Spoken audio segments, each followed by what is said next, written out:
तो कैसे हैं आप लोग। जोशी सर क्लासेस में आपका बहुत बहुत स्वागत है। इन्वायरमेंट साइंस के अंतर्गत आप लोगों के लिए यहाँ पर हम लोग एक सीरीज चला रहे थे जो आपकी वनरोगा की दृष्टि से महत्वपूर्ण हो जाएगी। प्राकृतिक संपदा के अंतर्गत ये आज भाग दूसरा है और आज से हम यहाँ पर बिल्कुल अच्छे से सिस्टमेटिक ढंग से आपको ये करवाने वाले हैं। जो हमने बोला था आप लोगों से जैव भू रासायनिक चक्रण के बारे में आज हम अच्छे से जानकारी हासिल करेंगे।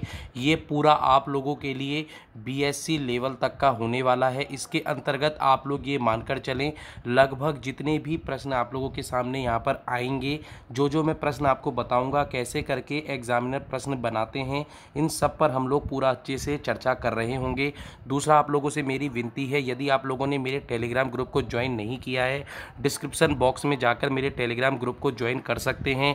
चाहे आप वीडियो की तैयारी कर रहे हैं या फिर आप किसी भी स्तर की एसएससी लेवल की तैयारी कर रहे हैं, वहाँ पर साइंस के प्रश्न आपको देखने को मिलते हैं और ये आपके लिए बहुत महत्वपूर्ण हो रहा होगा क्योंकि यह पर्यावरण से संबंधित रखता है और एनवायरनमेंट साइंस से किसी भी एग्ज़ाम में, चाहे वो आरओ एआरओ हो, चाहे वो किसी भी लेवल का सेंट्रल लेवल का एसएससी रेलवे किसी भी चीज़ का एग्ज़ाम हो, वहाँ पर इससे प्रश्न बनकर आते ही हैं। तो आज हम आपका यहाँ पर ये बता देना चाहते हैं जैव भू रासायनिक चक्र होता क्या है, इन सब के बारे में अच्छे से जानकारी हासिल करेंगे। सबसे पहले इनकी विषय सूची पर हम लोग गौर डालते हैं। सबसे पहला आपका आता है, हम लोग क्या करेंगे, सबसे पहले करेंगे जैव भू रासायनिक चक्र होता क्या है। सबसे पहले हम इसको समझेंगे। दूसरा हम समझेंगे पोषक तत्वों का अपवर्तन हम अच्छे से समझ रहे होंगे। तीसरा हम लोग यहाँ समझेंगे जो चक्रण हम लोगों को पढ़ने हैं उनके प्रकार कितने हैं, यह कितने प्रकार के होते हैं, इनको समझ रहे होंगे। फिर उसके बाद हम लोग गैसीय चक्र पर आएंगे। गैसीय चक्र के अंतर्गत आप लोग सब जानते हैं, यहाँ पर कार्बन हो गया, नाइट्रोजन हो गया, फास्फोरस हो गया, कैल्शियम हो गया, इन सब चक्र को आज हम आपके सामने लेकर आने वाले हैं। अगर हम बात करें किन किन चक्रों पर हम आज चर्चा करेंगे, जल चक्र जो आपके एग्ज़ाम के अंतर्गत जो पाठ्यक्रम है उसमें भी बहुत महत्वपूर्ण है। कार्बन चक्र बहुत ज़्यादा महत्वपूर्ण हो जाएगा आप लोगों के लिए। नाइट्रोजन चक्र से पिछली बार 3-4 प्रश्न हर एक शिफ्ट में बनकर आ रहे थे और यहाँ से प्रश्न हर बार बनकर आता है, इसको भी हम समझेंगे। डी नाइट्रोजीकरण क्या प्रक्रिया होती है उसको भी अच्छे से समझेंगे। अब शादी चक्र मोस्ट इम्पॉर्टेंट प्रश्न है, यहाँ से आप लोग जितना भी आप पढ़ेंगे ये आप लोगों के एग्ज़ाम से थोड़ा सा बाहर का है, परंतु यहाँ से भी प्रश्न पूछे जाते हैं। फास्फोरस चक्र को पढ़ेंगे कैसे करके फास्फोरस आता है। उसके बाद हम सल्फर के चक्र को पढ़ रहे होंगे, फिर हम कैल्शियम के चक्र को पढ़ रहे होंगे। लगभग जितने भी महत्वपूर्ण चीज़ें हैं इसके अंतर्गत जैव भू रासायनिक चक्र के जितने भी महत्व होंगे इन सब को आज हम कंप्लीट कर लेंगे। लगभग ये 45 मिनट की पूरी वीडियो होने वाली है। जितने भी विद्यार्थी हमारे साथ पढ़ रहे हैं, हमने आपसे कहा था एग्ज़ाम कंप्लीट होने से पहले आपके कोर्स के साथ हम लोग मॉक टेस्ट की भी सीरीज़ यहाँ पर लगाने वाले हैं। जितने विद्यार्थी हैं सब हमारे इस चैनल को लाइक और सब्सक्राइब कर लें। दूसरा आप लोगों से मैं ये कहना चाहता हूँ, अच्छा मौका बार बार नहीं आता है, इस बार ही क्यों ना इस प्रश्न जो आपके पत्र आने वाला है वन दरोगा का उसको निकाल लिया जाए। इसी उद्देश्य से हम लोग चल रहे हैं। जितने विद्यार्थी हमारे से पढ़ते हैं हम बस इतना कहना चाहते हैं, अपना प्रयास हम अपना 100% दे रहे हैं। आपको सिर्फ इतना करना है, हमारे टेलीग्राम ग्रुप से जुड़ना है। यदि आप पेड पीडीएफ चाहते हैं तो आप हमसे जल्द संपर्क कर लें क्योंकि इस मंथ के बाद, इस महीने के बाद आपको वो पेड जो भी है वो प्रोवाइड नहीं की जाएगी। इस चीज़ को आप अच्छे से समझ लीजिए, ठीक है। आप लोगों को देख रहे होंगे हम किस तरह इसको चल रहे हैं लेकर। तो सबसे पहले यहाँ पर हम बात करते हैं आखिर जैव भू रासायनिक चक्र होता क्या है। यदि आपके सामने यह बात करें तो एक जैव रासायनिक चक्र पृथ्वी के जैविक और अजैविक घटकों के बीच एक रासायनिक पदार्थ का मार्ग है। आप समझ चुके होंगे क्या कह रहा है। पृथ्वी के अंतर्गत जैविक पदार्थ मैंने कल बता दिए थे जिनमें जीवन होता है, जो सांस लेंगे। अजैविक पदार्थ के घटकों के बीच, इन दोनों के बीच जो भी कंट्रीब्यूट चीज़ करेगा वो क्या होता है, एक जैव चक्रण होता है। इस चीज़ को हम आगे समझ रहे होंगे। अब हम बात करते हैं वायुमंडल की। वायुमंडल के अंतर्गत क्या आता है, जलमंडल के अंतर्गत क्या आता है और स्थल मंडल के अंतर्गत क्या आता है। इन तीनों को मिलाकर ही आप लोगों को मैंने कल एक डायग्राम बनाया था, इस चीज़ को आपने देखा होगा। इस वाले जो आपका तीनों के तीनों मिलकर बन के आते हैं, इसको जैव मंडल कहा जाता है, जहाँ पर जीवन बहुत ही ज़्यादा यहाँ पर सरल माना जाता है। जैव मंडल के अंतर्गत ही जीव निवास करते हैं, इस चीज़ को आप लोग समझ लेना। इस चीज़ को आप लोग समझना, सभी जैविक घटक हैं जबकि जीव मंडल अजैविक घटक है। इस चीज़ को आप लोग अच्छे से समझ सकते हैं। देखो, वायुमंडल हो गया, जल मंडल हो गया और स्थल मंडल हो गया, ये सभी जैविक घटक होते हैं, जबकि जीव मंडल अजैविक घटक होता है। इस चीज़ को आप अच्छे से समझ लेना। आगे चलते हैं। जैसा कि भूविज्ञान और रसायन विज्ञान, आप लोग जानते हैं भूविज्ञान के बारे में पढ़ रहे हैं, परंतु ये रसायन विज्ञान के अंतर्गत कैसे आएगा ये भी हम आगे टॉपिक पर चर्चा करेंगे। इस प्रक्रिया के अध्ययन की आवश्यक भूमिका निभाते हैं जीवित जीवों और उनके पर्यावरण के बीच अकार्बनिक सामग्रियों के पुनर्चक्रण को जैव रासायनिक चक्र कहा जाता है। आशा करता हूँ आप समझ चुके होंगे। अब बिल्कुल इसको हम आगे कर रहे होंगे। अब देखो, यहाँ पर एक मोस्ट इम्पॉर्टेंट टॉपिक आपके सामने आता है, वो है आप लोगों का पोषक तत्वों का अपवर्तन। जो ये आवर्तन है बहुत ज़्यादा इम्पॉर्टेंट है, बहुत बार पूछा जाता है, इसलिए आप लोग इसको स्किप करके ना चलें। यहाँ पर अगर मैं कहूँगा कि एक पोषक चक्र यानी किसी भी चीज़ का हो सकता है, कार्बन चक्र हो सकता है, जल चक्र हो सकता है, एक चक्रीय तंत्र होता है जिसके माध्यम से पोषक तत्व पुनर्निर्माण, पुनर्विनीकरण और उपयोग करने के लिए यात्रा करते हैं। आज देखो, यहाँ पर जो लैंग्वेज है ये पूरी किताबों से ली गई है, इस चीज़ को समझ लेना, परंतु मैं समझा देना चाहता हूँ। यह एक चक्रीय तंत्र होता है जिसके माध्यम से कुछ भी पोषक तत्व होंगे उनको हम कैसे दोबारा से उपयोग कर सकते हैं, ये उसकी एक यात्रा होती है। इस चीज़ को आप समझ सकते हैं। जैसे अगर हम बात करें कोशिकाओं के बारे में, कोशिकाओं से आप अच्छी तरह परिचित होंगे। आप लोगों ने 5वीं कक्षा के अंतर, अगर अब मैं आपसे कहूँगा 9वीं कक्षा में 5वां लेसन पढ़ा होगा, जीवन की मौलिक इकाई, उसके अंतर्गत आपने कोशिकाएं पढ़ी होंगी। जीव समुदाय और पारिस्थितिकी तंत्र सभी एक पोषक चक्र के मार्ग में शामिल होते हैं। प्रश्न अब यहाँ से क्या बनकर आएगा, एग्जामिनर प्रश्न ये बनाता है कि एक पोषक चक्र के मार्ग में निम्न में से क्या शामिल नहीं है। तो यहाँ पर आप देख सकते हैं क्या क्या शामिल है, मैं दूसरे पेन से अच्छे से बता देता हूँ। देखो, कोशिकाएं शामिल हैं, जीव जितने भी जीव हैं जिनमें सांस ली जा रही है वो शामिल हैं, समुदाय शामिल हैं और पारिस्थितिकी तंत्र, ये सारी चीज़ें आपको पढ़कर जानी हैं। मैं एक दिन अलग से टॉपिक आप लोगों के लिए पारिस्थितिकी तंत्र के लगभग 250 प्रश्न लेकर आऊँगा, क्योंकि पारिस्थितिकी तंत्र से भी 2 या 3 प्रश्न बनते हैं। देखो, आपको चयन करना आना चाहिए, सिलेबस आप सभी के पास है। सबसे ज़्यादा महत्वपूर्ण ये होता है कि कैसे करके हम सिलेबस का चयन करें। ठीक है, आगे चलते हैं। पोषक चक्रण की गति, पोषक चक्रण की गति विभिन्न प्रकार के जैविक, भौतिक और रासायनिक चरों से प्रभावित होती है। चूँकि तत्व चक्रीय रूप से पर्यावरण से जीवित प्राणियों में और पर्यावरण में वापस आते हैं, इसलिए प्रकृति में पोषक चक्रों को जैव भू रासायनिक चक्र भी कहा जाता है। देखो, कल मैंने ऊर्जा चक्र बताया था, इनके अंदर ऊर्जा का भी स्थानांतरण होता है, इसलिए ये ऊर्जा चक्र भी कहलाते हैं। आशा करता हूँ आप अच्छी तरह समझे होंगे। कल अगर वहाँ पर ऊर्जा चक्र आ जाएगा तो आप उसको भी गलत नहीं करेंगे, पोषक चक्र आ जाएगा तब भी गलत नहीं करेंगे, जैव भू रासायनिक चक्र आ जाएगा तब भी आप गलत नहीं करेंगे, क्योंकि ये तीनों आपस में एक दूसरे से सामंजस्य रखते हैं। आगे चलते हैं। अब हम बात कर लेते हैं ये जो चक्र हैं, जैव रासायनिक चक्र हैं या ऊर्जा चक्र है या पोषक चक्रण हैं, कितने प्रकार के होते हैं, इनको समझ लेते हैं। तो सबसे पहला आपका आता है प्रतिस्थापन अवधि के आधार पर। प्रतिस्थापन अवधि के आधार पर यह कितने भागों में बांटा गया है। संपूर्ण चक्र, संपूर्ण चक्र क्या होता है इस चीज़ को देख लीजिए। पोषक तत्वों को उसी दर से प्रतिस्थापित किया जाता है जिस दर से एक वह एक पूर्ण पोषक चक्र में उपयोग किए जाते हैं। अधिकांश गैसीय चक्र, अब आप कहेंगे देखो, एक तो होते हैं अवसादीय चक्र, एक होते हैं गैसीय चक्र। गैसीय चक्र आपके सिलेबस में दिए हुए हैं, जिसके अंतर्गत नाइट्रोजन, ऑक्सीजन, कार्बन और फास्फोरस, सल्फर, ये सब इसी के अंतर्गत आएंगे, को पूर्ण चक्र माना जाता है। अब आपसे पूछ लिया जाएगा संपूर्ण चक्र निम्न में से कौन सा है। प्रश्न देखो ऐसे ही बनते हैं हर बार। संपूर्ण चक्र कौन सा माना जाता है? संपूर्ण चक्र जितने भी गैसीय चक्र हैं वो संपूर्ण चक्र माने जाते हैं। अब अपूर्ण चक्र की बात कर लेते हैं। अपूर्ण चक्र कौन से माने जाते हैं उनको भी देख लेते हैं।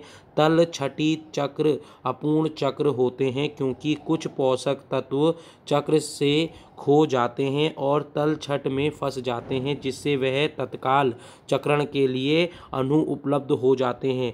बीच बीच में कभी कभी ये कुछ टाइम के लिए रुक भी जाती है, इसलिए इसको अपूर्ण चक्र भी कहा गया है। आशा करता हूँ आप इस चीज़ को अच्छे से समझे होंगे। मैंने दोबारा से बता देना चाहता हूँ, चक्रण दो प्रकार के होते हैं, से एक संपूर्ण चक्रण होगा, एक अपूर्ण चक्रण होगा। संपूर्ण चक्रण के अंतर्गत जितने भी गैसीय चक्र होंगे, वो आप लोगों के किसके अंतर्गत आएंगे? संपूर्ण चक्र के अंतर्गत। जितने भी तल छठी चक्र होंगे वो किसके अंतर्गत आएंगे? वो आपके अपूर्ण चक्र के अंतर्गत आ रहे होंगे। आगे चलते हैं। जलाशय की प्रकृति के आधार पर बांटा गया है। एक तो होता है गैसीय चक्र। वायुमंडल या जलमंडल में गैसीय चक्र में जलाशय के रूप में कार्य करता है। याद रखना, वायुमंडल आप लोग अच्छी तरह जानते हैं क्या होता है, जलमंडल आप लोग अच्छी तरह जानते हैं। इसके अंतर्गत गैसीय चक्र में जलाशय के रूप में कार्य करता है। एक आता है अवसादी। देखो अवसादी मोस्ट इम्पॉर्टेंट है। अवसादी चक्र वो है जो जलाशय पृथ्वी की पड़पटी पर कार्य करता है, यानी जो उसके ऊपरी सतह होगी उस पर कार्य करेगा। इस चीज़ को आप लोग देख लेना। आगे चलते हैं। अब आशा करता हूँ इस चीज़ को आप समझे होंगे। देखो महत्वपूर्ण आप लोगों के लिए क्या क्या है उस चीज़ को आप समझ लीजिए। सबसे पहले हम लोगों ने समझाया कि जैव रासायनिक चक्र होता क्या है। हमने इस चीज़ को समझा। जैव रासायनिक चक्र के हमने प्रकार पढ़ लिए। प्रकार के अंतर्गत हमने पढ़ा संपूर्ण चक्र और अपूर्ण चक्र, इन दोनों को पढ़ा। संपूर्ण चक्र सारे गैसीय चक्र होते हैं, ये सारे तल छठीय चक्र होते हैं। ठीक है, आशा करता हूँ आप अच्छे समझ चुके होंगे। अब हम बात करते हैं संपूर्ण चक्र, यहाँ पर अपूर्ण चक्र हो गए। अब इसके अंतर्गत बात करते हैं, यदि यहाँ पर फिर हम लोगों ने इसको दो भागों में बांटा था। दो भागों में हमने किसके आधार पर बांटा था इसको देख लीजिए, जलाशय के आधार पर।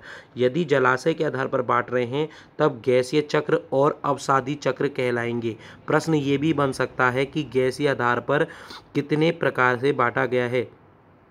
कितने आधार से बांटा गया है? दो आधार से बांटा गया है, गैसीय चक्र और अवसादी चक्र।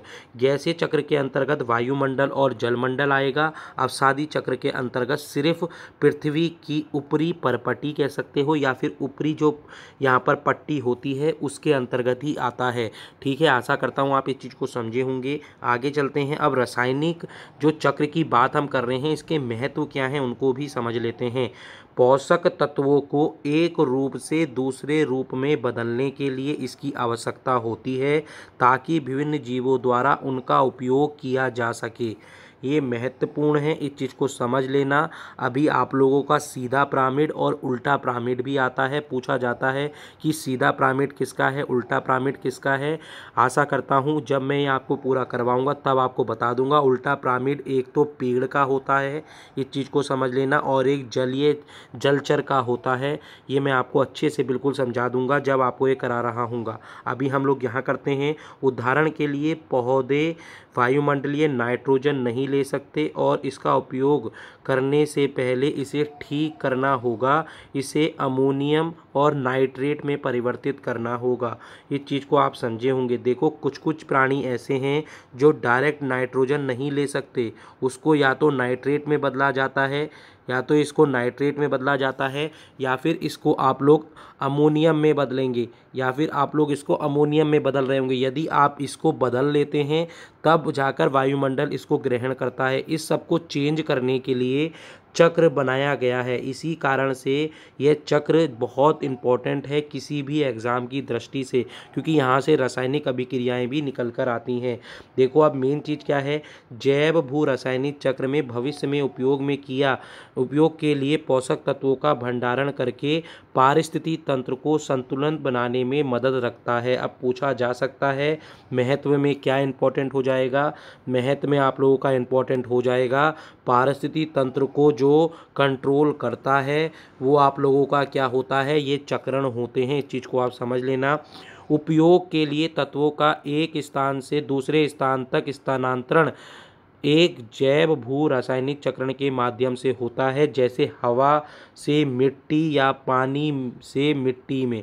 याद रखना, हवा से मिट्टी या पानी से मिट्टी।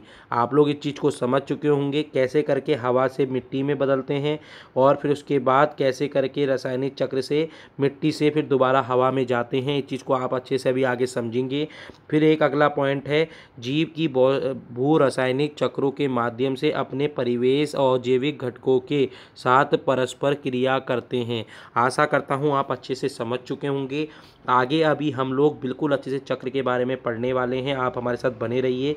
उससे पहले मैं आपको बता देना चाहता हूँ, देखो यहाँ पर कनेक्शन होता है आप लोगों का किसके साथ, एक तो होता है आपका जैविक घटक जिसमें हम लोग सब आ जाते हैं, एक होता है अजैविक अजैविक घटक के अंतर्गत जितने भी वो प्राणी इसके अंतर्गत वो सारी चीज़ जिसमें सांस नहीं ली जा रही है। यहाँ पर आप सांस मान लीजिए जो जीवित हैं, ठीक है, ये सांस नहीं लेते, जैसे जल हो गया, कुछ भी चीज़ हो गई आप लोगों की, ये सब जैविक के अंतर्गत आएंगे। सारे तत्व जितने हैं इसी के अंतर्गत आते हैं। इसके अंतर्गत पेड़ पौधे जीव जंतु आएंगे। अब ये इनका उपयोग करते हैं, इस चीज़ को आप लोग समझ लेना कैसे करते हैं, उनका रूपांतरण करके। अब ये सारी चीज़ें कैसे करके होंगी इनको आगे अब हम बिल्कुल समझ रहे होंगे। अब हम बिल्कुल स्टार्ट करते हैं। यहाँ पर आगे ध्यान से देखिए, यहाँ पर ध्यान से देखिए। सबसे पहला आप लोगों के सामने आने वाला है जैव रासायनिक चक्रण। जैव रासायनिक चक्रण के अंतर्गत जीव के जैव और अजैव घटकों में लगातार अंतःक्रिया होती रहती है। पौधों को carbon, nitrogen, oxygen, phosphorus, sulphur आदि के तत्वों में इनके खनिज की आवश्यकता होती है। इस चीज़ को आपको पता होगा। इसके लिए यह खनिज जल, भूमि या वायु से पौधों में प्रवेश करते हैं, दूसरे स्तरों से होते हुए मुख्य स्रोत स्थानांतरित होते रहते हैं। इस प्रक्रम को जैव रासायनिक चक्र कहा जाता है। ये बिल्कुल परिभाषा है, इस चीज़ को आप अच्छे से समझ लेना। सीधे शब्दों में कहूँ तो जैविक पदार्थ अजैविक पदार्थों के साथ संबंध बनाते हैं। वो संबंध किस तरह बनाते हैं, जैव रासायनिक चक्र के कारण ही बना पाते हैं। ठीक है, अब इस चीज़ को समझ लीजिए। जल चक्र क्या है, मैं यहाँ थोड़ा सा समझा देने की कोशिश करता हूँ। देखो ये है भूमि का जल और ये आप लोग समझ रहे होंगे, और यहाँ पर आप लोग इस चीज़ को देख रहे होंगे, ये है आप लोगों का जल जिसको अंत संवेदन कहते हैं। ये आपके पेड़ पौधे हैं और ये आप लोगों का क्या हो रहा है, यहाँ से ये नदी है, नदी से ये वाष्पोर्जन यानी ये वाष्प बन रहा है, वाष्प बन के ये बादल बन रहे हैं। कैसे करके बादल बनते हैं ये भी मैं आपको जब आगे हम लोग एनवायरनमेंट साइंस पूरी 10 क्लास कर रहे होंगे तब समझा दूंगा। बादल कैसे बनते हैं, बादलों में कौन कौन से, यहाँ पर जब आप लोग एसिड रेन होती है तब उसमें SO2 मिलकर आता है तो एसिड रेन हो जाती है, और यही बादल वर्षा का रूप लेते हैं जिसको एसिड रेन भी कहा जाता है बाद में। ठीक है, देखो यहाँ से पानी नीचे, ये तो पहले पानी है, यहाँ पर इसको ध्यान से समझें, इस पूरे चित्र को ध्यान से देखें। अगर आप देखेंगे तो ये पानी है, ये वाष्प में परिवर्तित हुआ, ऊपर पहुँच गया। एक सेकेंड, ये देखो वाष्प में परिवर्तन हुआ, ये ऊपर पहुंच गया, और यहाँ से ये क्या होगा, ये वर्षा के द्वारा दोबारा ज़मीन पर आ जाएगा और ज़मीन से दोबारा यहाँ पर चले जाएगा। इसी को चक्र कहते हैं। और इसका उपयोग यहाँ पर कौन कौन करेंगे, हम लोग भी करते हैं, पेड़ पौधे भी करते हैं। और हम लोग में यहाँ पर जीव आ जाएंगे, जीव जंतु आ जाएंगे, पेड़ पौधे करते हैं जो जैविक घटक है। तो हमारा पहला कारण, जो हमारा पहला पॉइंट था, जैविक घटक अजैविक घटकों का उपयोग इन चक्रण के वजह से ही कर पाते हैं वो यहाँ पर हो जाता है। तो इस चीज़ को देखें, यह पूरी प्रक्रिया जिसमें पानी जल वाष्प में बन जाता है, वर्षा के रूप में ज़मीन में गिरता है, फिर नदी से समुद्र में पहुँच जाता है, जल चक्र कहलाता है। इतने इंपॉर्टेंट प्रश्न आप लोगों के यहाँ से बनकर आते हैं, आप लोग ये मानकर चलें। ठीक है, आगे चलते हैं। महासागरों, समुद्रों, झीलों, जलाशयों का जल सूर्य की ऊष्मा के कारण वाष्पित होता है। पौधे मिट्टी से पानी को अवशोषित करते हैं, प्रकाश संश्लेषण की प्रक्रिया के दौरान इसका इस्तेमाल करते हैं। आप लोग जानते हैं CO2 का उपयोग करके ये लोग ग्लूकोज बनाएंगे, आप लोग बाद में देखेंगे, इसको भी अच्छे से समझाऊंगा। जंतु में श्वसन और जंतुओं के शरीर में वाष्पीकरण की क्रिया जल वाष्प वातावरण में जाती है। कुल मिलाकर जल का जब भी वाष्प बनेगा वो बादल का रूप फॉर्म करेगा, बादल वर्षा में बदलेगी, और यही क्या होता है, जल चक्र होता है। आशा करता हूँ आप समझे होंगे। यदि आपको इसकी PDF चाहिए जो मैं आज लेकर आया हूँ तो आप मेरे टेलीग्राम ग्रुप में जुड़ें, वहाँ आप लोगों को ये PDF पूरी मिल जाएगी। जोशी सर क्लासेस देवभूमि में आप लोगों के लिए बिल्कुल सिस्टमेटिक ढंग से तैयारी कराई जा रही है। जो जो चीज़ें इंपॉर्टेंट हैं, देखो कुछ चीज़ें आपको पहले से आती हैं और वो हम भी जानते हैं कौन कौन सी चीज़ें होंगी जो आप सबको आती होंगी। सरल चीज़ों को हम लोग नहीं करवाएंगे, जो हमें जटिल लगेंगी, जो हमें लगेगा जिसमें हम यहाँ पर कंफ्यूज होते हैं, वही प्रश्न आपके लिए लेकर आए जाएंगे। अब बात करते हैं कार्बन चक्र की। मोस्ट इम्पॉर्टेंट है कार्बन चक्र। कार्बन चक्र को आप लोग देख लीजिए, कार्बन चक्र कैसे होता है इसको ध्यान से देखें। देखो वायुमंडल में किस में होता है, CO2 यानी कार्बन डाइऑक्साइड में होता है। कैसे करके, देखो ये श्वसन, अब यहाँ पर आप लोग देखेंगे ये जंतु है, कार्बनिक यौगिक है, अकार्बनिक यौगिक यानी सल्की है। देखो सल्की से जंतु के अंदर गया, जंतु से ये क्या होगा, श्वसन और विघटन के द्वारा वायुमंडल में चले जाएगा। यहाँ से ध्यान से करते हैं, ध्यान से पढ़ना। देखो कार्बन चक्र को करने से पहले आपको पता होना चाहिए CO2 टूटेगा अलग अलग भागों में। किन किन भागों में टूटेगा, सबसे पहले अगर मैं कहूँगा कार्बोनेट में होता है, एक तो कार्बोनेट में होगा, पेट्रोल में होगा, बस पेट्रोलियम में कर लो, पेट्रोलियम में हो गया, दूसरा कोयला में होगा, और फिर एक होगा चूना पत्थर में। अगर आप इन सबको देखेंगे तो कार्बन यहाँ से निकलते हैं। अगर आपने चक्र पढ़ना है तो आपको ये पता होना चाहिए कार्बन डाइऑक्साइड हमें मिलता कैसे है। अगर कार्बन डाइऑक्साइड हमें पता लग जाएगा तभी हमें ये पूरा चक्र बन जाएगा। देखो सल्की क्या करेगा, कार्बोनेट होता है, यहाँ पर जो सल्की है ये एक जीव के अंतर्गत होता है, इसके ऊपर के भाग में होता है। ये क्या करेंगे, जंतु इसको खा रहे होते हैं, जंतु एक कार्बनिक यौगिक बनाएंगे, और कार्बनिक यौगिक यहाँ पर क्या होगा, ये श्वसन और या विघटन के द्वारा वायुमंडल में प्रवेश कर जाएगा। पेट्रोलियम कैसे होगा, पेट्रोलियम कौन यूज करेगा, यहाँ पर इस चीज़ को देखेंगे तो पेट्रोलियम का मतलब पेट्रोल ही नहीं होता, इस चीज़ को समझ लेना। पेट्रोलियम में बहुत ज़्यादा चीज़ें आ जाती हैं, उनके बारे में अलग से बता देंगे। पेट्रोलियम के अंतर्गत अगर मैं बात करूंगा, ये दोबारा कार्बनिक यौगिक यानी इसको कौन लेगा, पादप लेंगे, और ये पादप दोबारा किस में चले जाएंगे, कार्बन डाइऑक्साइड से छूट जाएगा। पेट्रोलियम भी पादप के लेता है, फिर धीरे धीरे करके देखो जंतु क्या करेगा, जंतु से पादप में जाएगा, कोयला भी दोबारा किस में चले जाएगा, पादप के रूप में चले जाएगा, और ये CO2 में बदल जाएगा। चूना पत्थर क्या होगा, दोबारा CO3 में बदल जाएगा, और ये कार्बोनेट से दोबारा इसको CO2 में बदल दिया जाएगा। यही इसके 4 क्रियाएं हैं, इस चीज़ को आप लोग समझ लेना। बहुत बार पूछा जाता है कार्बन डाइऑक्साइड कहाँ कहाँ से प्राप्त किया जाता है, कार्बोनेट से, पेट्रोलियम से, कोयले से और चूने से। आशा करता हूँ समझे होंगे। अब थोड़ा सा पढ़ लेते हैं। कार्बन चक्र वायुमंडल में कार्बन तत्वों का संतुलन बनाए रखता है। ठीक है, कार्बन पृथ्वी पर ज़्यादा अवस्थाओं में पाया जाता है। यौगिक के रूप में यह वायुमंडल कार्बन डाइऑक्साइड के रूप में अलग अलग प्रकार के खनिजों, कार्बोनेट तथा हाइड्रोजन कार्बोनेट के रूप में पाया जाता है। प्रकाश संश्लेषण पौधों कार्बन डाइऑक्साइड ग्रहण करते हैं। उत्पादक स्तर पौधे से कार्बन डाइऑक्साइड उपभोक्ता स्तर जंतु तक स्थानांतरित होता है, और कुछ भागों में श्वसन की क्रिया कार्बन डाइऑक्साइड के रूप में वायुमंडल में चले जाती है।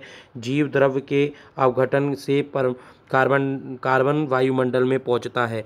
ये कुल मिला के ये है कि कार्बन को हम किस तरह से दोबारा से यहाँ पर देख रहे होगे आप लोग, कैसे करके कार्बन नीचे आया, फिर दोबारा कैसे करके वायुमंडल में गया।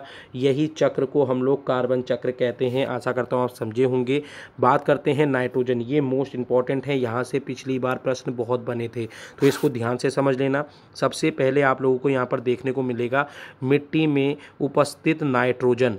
मिट्टी में जो उपस्थित नाइट्रोजन है उसको सबसे पहले यहाँ पर देख लीजिए क्या होगा, जीवाणु द्वारा स्थिर नाइट्रोजन को नाइट्रोजनी यौगिक में परिवर्तित करना, फिर उसके बाद यहाँ पर आप लोग देख सकते हैं क्या होगा। देखो ये पूरा का पूरा ऐसे करके जा रहा है, ये चीज़ को समझ सकते हैं। वायुमंडल में जो नाइट्रोजन है, सबसे पहले क्या होगा, वायुमंडलीय नाइट्रोजन का जीवाणु एवं नीले हरे शैवाल में स्तरीकरण होगा। सबसे पहले स्तरीकरण होगा, फिर उसके बाद जीवाणु द्वारा स्थिरीकरण को जो नाइट्रोजन को नाइट्रोजनी यौगिक के अंतर्गत परिवर्तित किया जाएगा। फिर उसके बाद मिट्टी में उपस्थित नाइट्रोजन के यौगिक इसमें दोबारा बदल जाएंगे। फिर इसमें क्या होगा, देखो एक होता है तड़ित, यानी जब बिजली चमकती है तो नाइट्रोजन का स्थिरीकरण होता है। देखो सबसे पहले नाइट्रोजन जो होता है उसका स्थिरीकरण होता है। स्थिरीकरण कैसे कैसे हो सकता है, एक तो यहाँ से जीवाणु किससे, नीले हरे शैवाल से, और तड़ित द्वारा नाइट्रोजन स्थिरीकरण होता है, इन्हीं दो कारणों से होता है।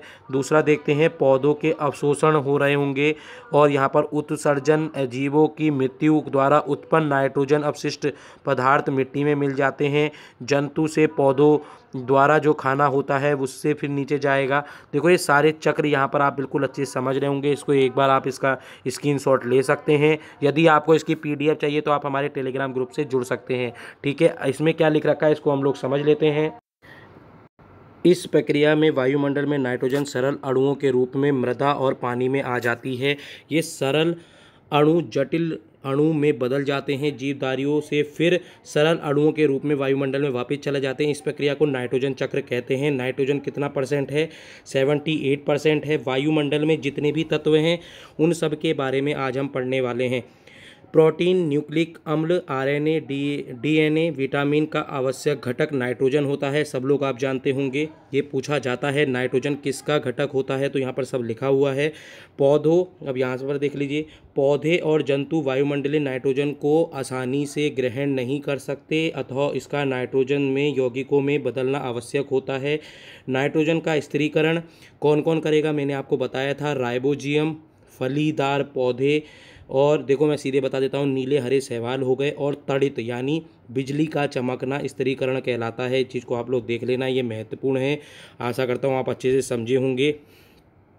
बिजली चमकने से, देखो यहाँ क्या लिखा है, बिजली चमकने से वायु में पैदा हुआ उच्च ताप और दाब नाइट्रोजन को नाइट्रोजन के ऑक्साइड में बदल देता है। यह ऑक्साइड जल में घुलकर नाइट्रेट और नाइट्रस अम्ल बनते हैं, जो वर्षा के पानी के साथ जमीन पर गिरते हैं। पौधे नाइट्रस और नाइट्रेट्स और नाइट्रस को ग्रहण करते हैं और उन्हें अमीनो अम्ल में बदल देते हैं।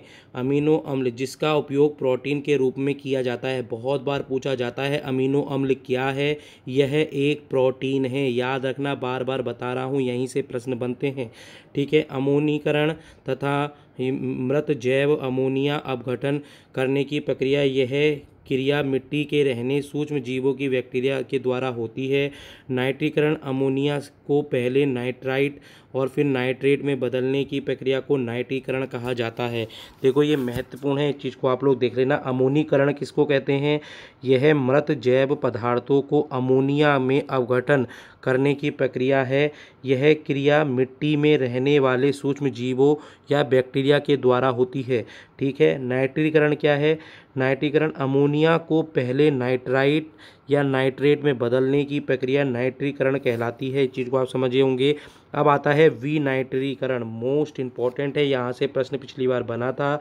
यह प्रक्रम जिसमें भूमि में पाए जाने वाले नाइट्रेट स्वतंत्र नाइट्रोजन में परिवर्तित हो जाते हैं, विनाइट्रेट कहलाते हैं। आशा करता हूँ यहाँ तक समझे होंगे।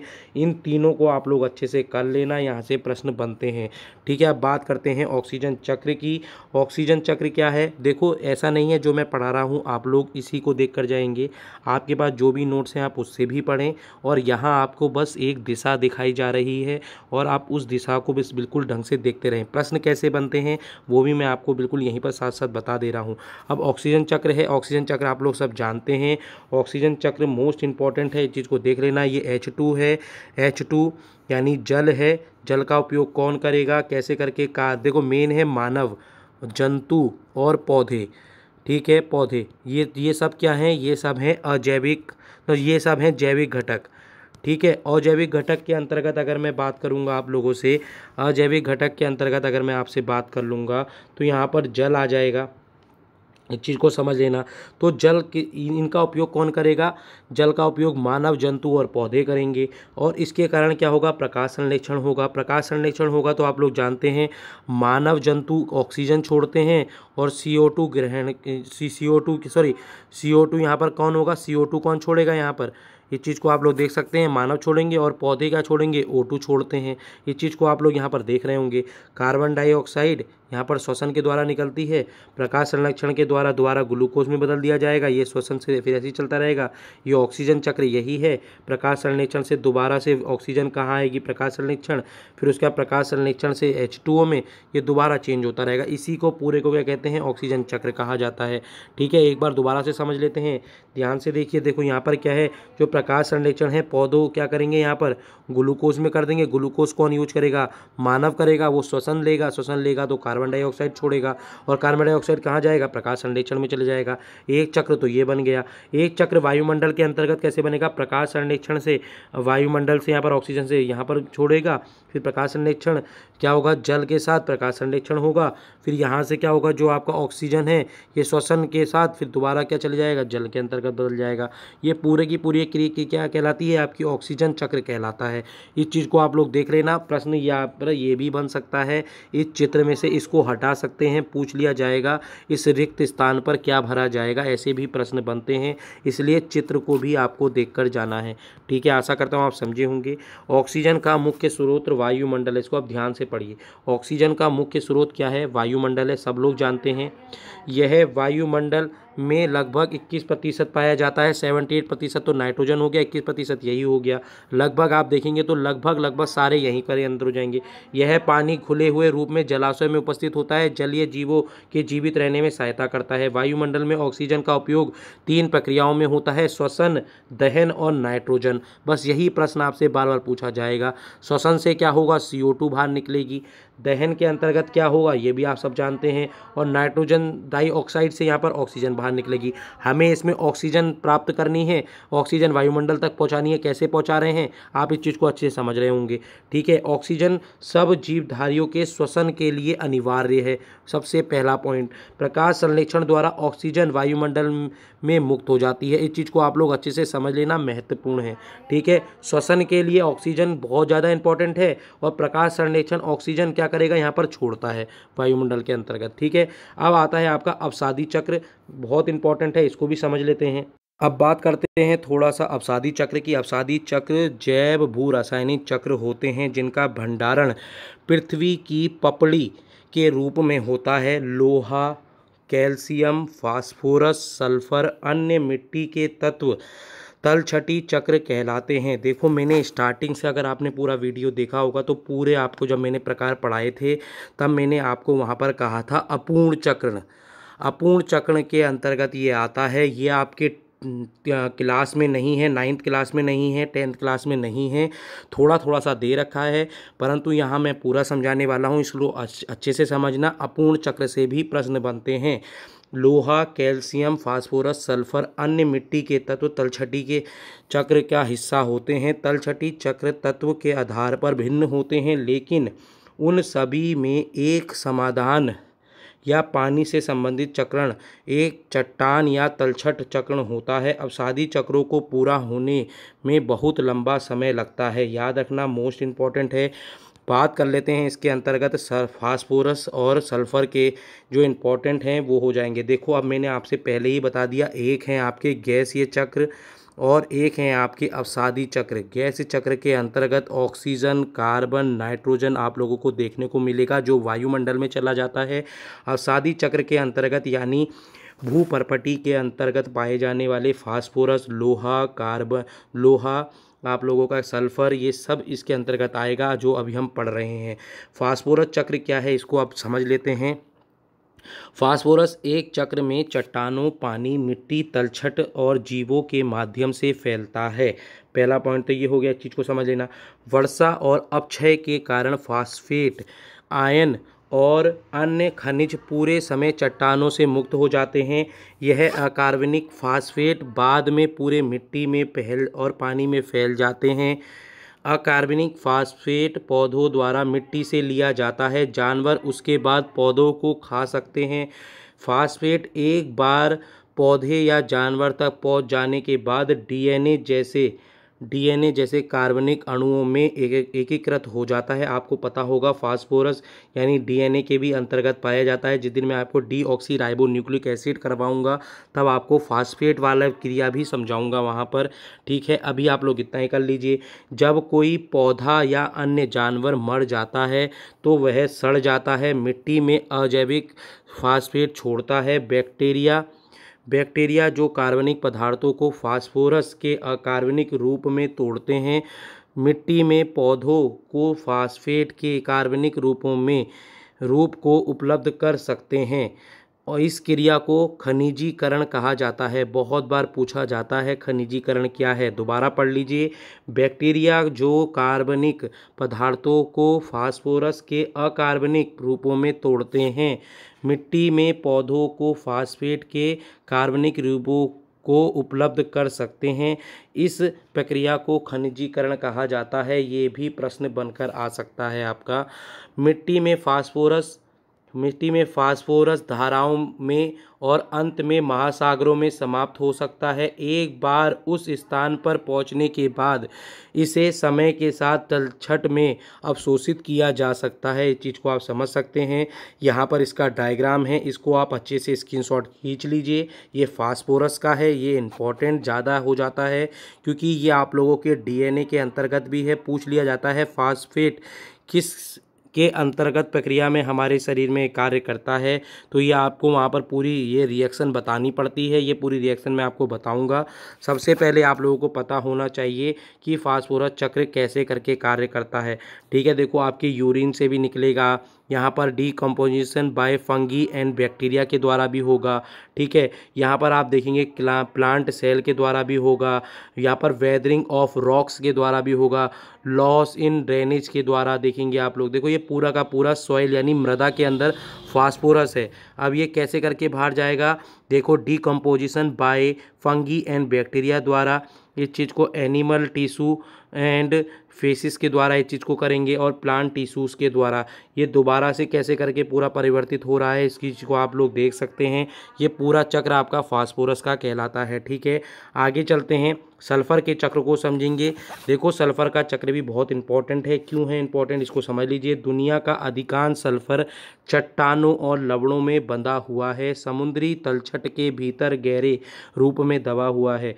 हम जिस हवा में सांस लेते हैं उसमें सल्फ़र भी होता है। प्राकृतिक और मानवीय दोनों स्रोत से वातावरण इसकी उपस्थिति में योगदान करते हैं।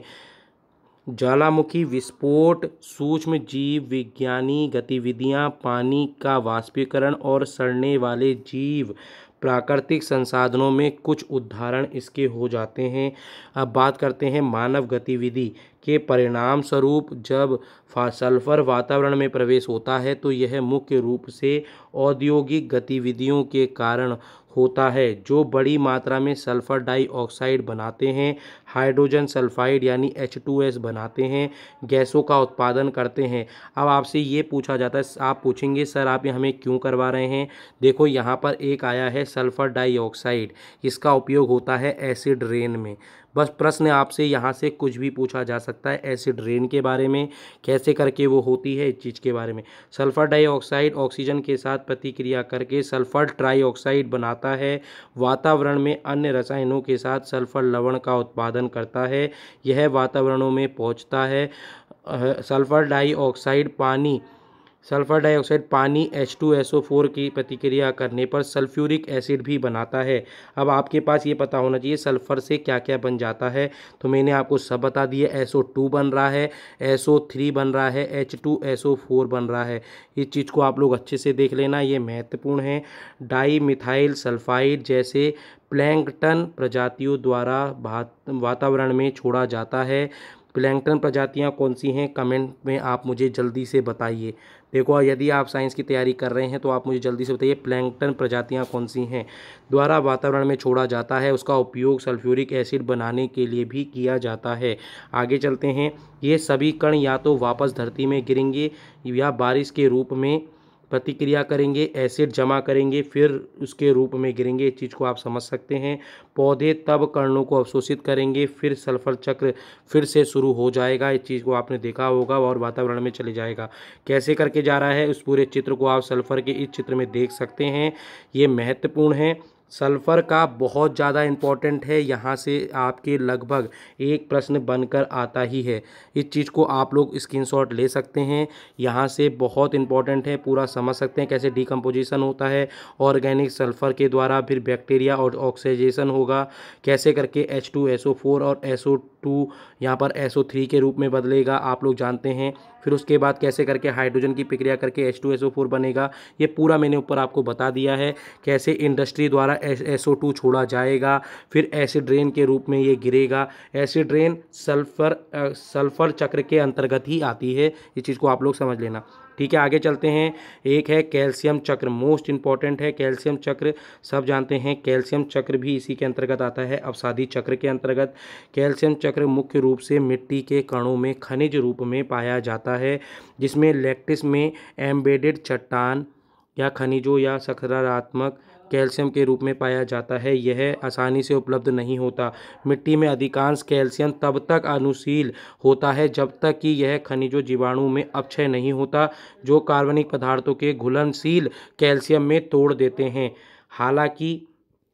हालांकि कुछ कैल्शियम मिट्टी के घोल ढीले सुरक्षित रूप से रखे जाते हैं और पौधों रोगाणु के लिए उपलब्ध होते हैं।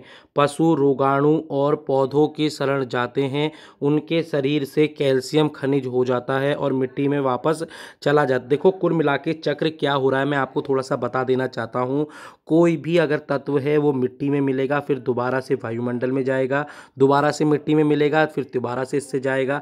ऐसे करके ये एक पूरा चक्र के रूप में चल जाता है, इसीलिए इसको चक्र का नाम दिया गया है। ठीक है, देखो मोस्ट इम्पॉर्टेंट है, इसलिए आपके लिए ये इम्पॉर्टेंट हो जाता है। यदि आपको इसकी पूरी PDF चाहिए तो आप हमारे कमेंट सेशन पर आकर देखो, टेलीग्राम जोशी सर क्लासेस देवभूमि पर आइए, आप वहाँ पर आपको पूरा मिल जाएगा, या फिर आप इसके डिस्क्रिप्शन बॉक्स में जाकर देख सकते हैं। यहाँ पर आपको ये पूरी PDF फ्री में मिल जाएगी। परंतु अगर आपको पेड लेनी है तो आप जल्दी से इस मंथ के लास्ट तक पेड ले लीजिए, वहाँ आपको मिल जाएगा।